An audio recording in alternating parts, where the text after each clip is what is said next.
So with all the different moving baits on the market, whether it's a chatterbait, a spinnerbait, or a crankbait, there's different ways to reel it and to move it that can really make or break if you catch fish on it or not. But one bait that you can throw and do absolutely nothing with it and still catch a bunch of fish is a swim bait.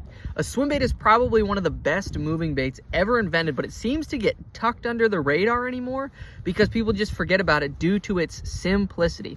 When you fish this swim bait, all you want to do is throw it out there.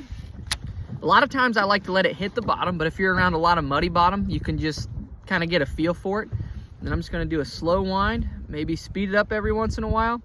But other than that, the beauty is just the slow retrieve of it, because all that swim bait will do is come through the water just like so. It'll have a little shimmy, and the tail won't kick that crazy, but it'll have a shimmy and that tail kick, and it just looks exactly like a bait fish in every clear body water, every dirty body of water. It does not matter. If you throw it in natural shad, if you throw it in white, you throw it in all kinds of different colors, they flat out eat it. And the swim bait that I like to throw is this Z-Man diesel minnow, just because it's a Laztec. I live around a ton of perch, ton of bluegill, and with most other swim baits, they absolutely destroy it.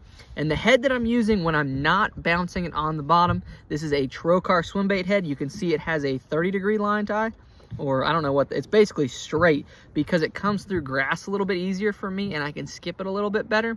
And that way when those fish eat it, I get a really solid hook set. But if you're gonna bounce it off the bottom, I do not suggest this head. But if you haven't thrown a bait like this before and you're looking for new moving baits for bass fishing, man, a swim bait is just gonna be one that is hard to beat. Again, this is a Z-Man diesel minnow. If you're looking for the rod that I throw it on, this is an Arc Invoker Tour 7.4 moderate, medium heavy. If you use the code JD Fishing, you will get 15% off this rod right now.